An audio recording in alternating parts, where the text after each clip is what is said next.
And that was in 2013. That braggart, The Art of Bragging, is now Brag Better, which is sort of my ethos and mantra and whatever you want to call it. Brag is not a pretty word. It's not a particularly pleasant one. Many people have tried to dissuade me from using it. And for a minute there, I thought I might. But I did not, because it's also one of the only words we have.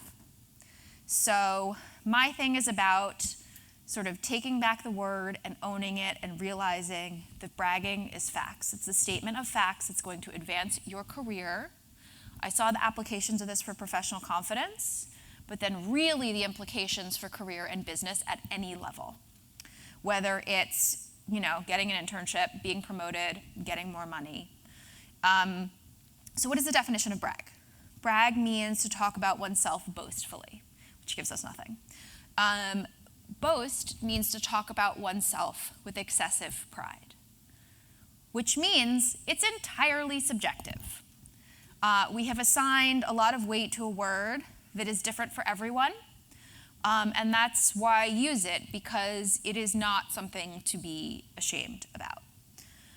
Everyone that comes to me, all of my individual clients, when I'm not speaking and training, everyone has these same issues. You are so not alone with this difficulty, that it's what I do for a living. I wrote a book on it. I've been, talking about it until I was blue in the face since 2013. And people feel ashamed, anxious, scared, vulnerable, embarrassed. What if everyone thinks I'm an asshole? I hear the same things all day, every day. So again, you're not alone in any of this. Whether it's raising your hand to share that you got on a 5:50 a.m. flight, or presenting work, at your non-smoking advertising office. So when people come to me, they say, and the qualified quiet is primarily who I work with, I'd rather just put my head down and do the work. The problem is, in 2019, talking about your work is a huge part of doing the work. It is work. Maybe because it's a soft skill, which I think is gendered BS, or it's something that's a little bit more nebulous. But I always make it clear that it's work, it's hard work, it's a different muscle you have to learn to flex. But that doesn't mean that it's an easy one.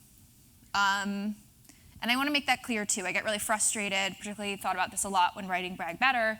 We've all bought the varying books that tell us how to be better and do better. And it really puts the onus on the reader, particularly women. Women will take it on, will say, we'll improve ourselves. This is a systemic issue. We reward the wrong voices. So why should you and how should you know how to do these things? One reason why you shouldn't is we have a very intense inverse relationship between volume and merit. I started to see this in media, and I started to see it in public relations. We all know someone who has done less than we have and is the one who is getting the accolades, who is getting the visibility, who is on all those panels. So we reward loud. You also don't have a vocabulary for this. If I had to pick the word brag and couldn't find a comparable one, as a writer, that's what I cared so much about for Brag Better, was to create that vocabulary.